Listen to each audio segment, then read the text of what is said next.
the events that are associated with this Miracle Mile, when you begin to hear about them, and there's going to be some publicity on them, you're going to think that I'm crazy, and that's okay, because most of my family thinks I'm crazy too.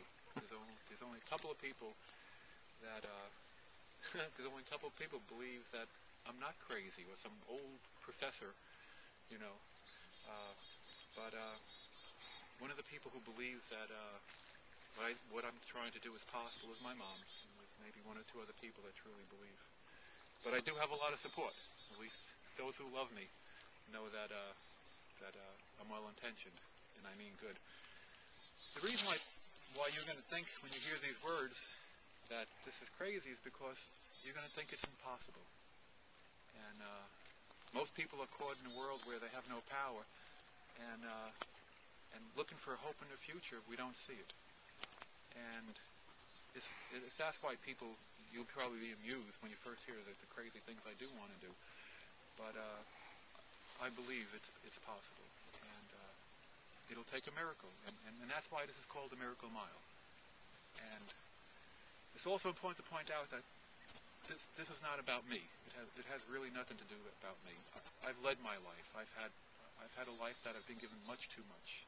You know, I mean, if you just look around with this little video, I live in heaven, and this whole area here called the St. John Valley, you know, anybody who's ever visited it knows that this is a very, very sacred place. I mean, it's a beautiful land. People live close to the land, and there's also a very gentle, beautiful people that live up here. And anybody who's been here will tell you that.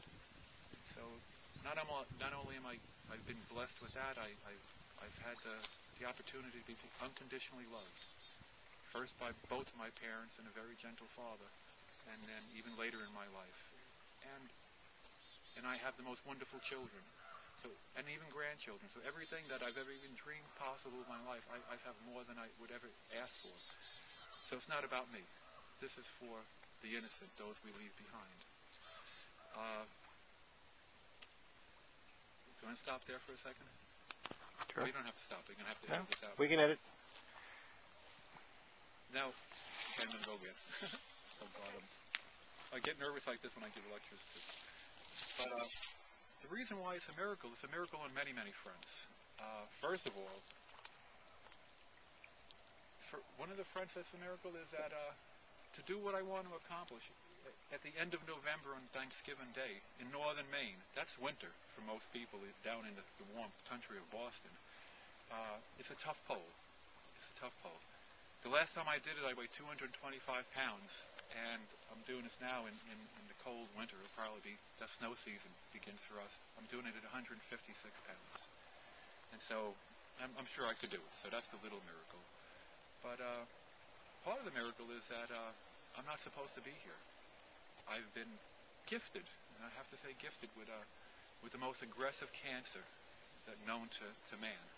And that originated as a uveal melanoma in my eye, and then it traveled to my liver. And when I was diagnosed 15 months ago, I was given just months to live, and a maximum life expectancy of 10 months. I've been treating myself by respecting my body through diet and herbs and prayer. This is a meditation center here where I meditate. Most people call meditate, you know, some people call it prayer. And I'm in my 15th month of living, and I'll be accomplishing this task. 15 months, and that's long after I was supposed to expire this body. Another part of the miracle is that it's a fundraiser we're going to be talking about down by the canoe. It's a dream my friends and I have had. And it's a dream starting with a Paws Society, which is devoted toward helping domestic animals in terms of education, in terms of spaying and neutering and adoption. But the dream is much bigger. And our dream now is, as it relates to the animals we inhabit this planet with, is to raise $25 million. And we'll take whatever we could get. You know, whatever we get, we're going to use directly. And the dream is in this area, the sacred area up here, is to have a major nature center devoted to understanding and respecting and protecting the creatures we inhabit this planet with. And on the site will be a major endeavors to help our domestic friends, our domestic animals, as well as our wildlife friends through education, through research, and through rehabilitation. Another part of the miracle is to hopefully draw attention, and I think that we're going to be able to do it, to the true causes of cancer. We have it all wrong. The causes are obvious, and related to those causes is how we're going to heal and how we're going to cure diseases on this planet. It is simple, but we have to change the way we think as well as the way we live.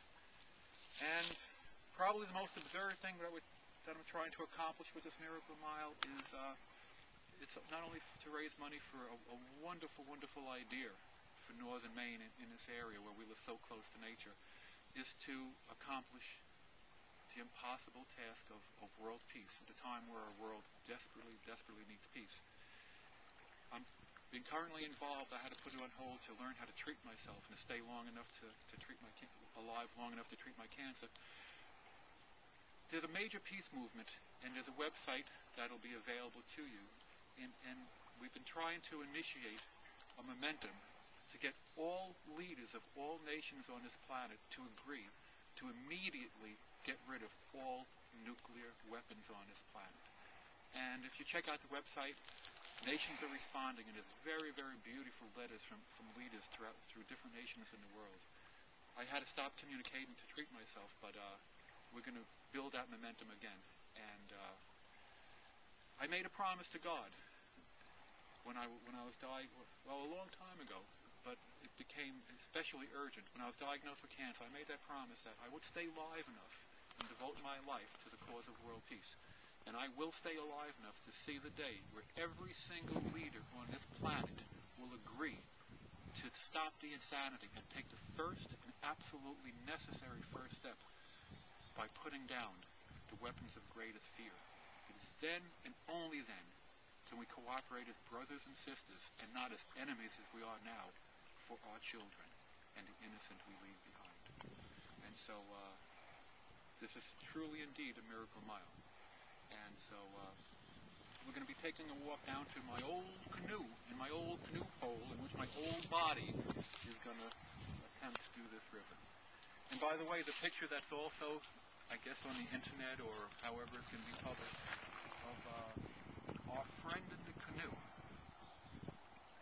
was taken right over here. And that's the picture of myself with my grandson Brendan, my son Jimmy, and my granddaughter Noelle.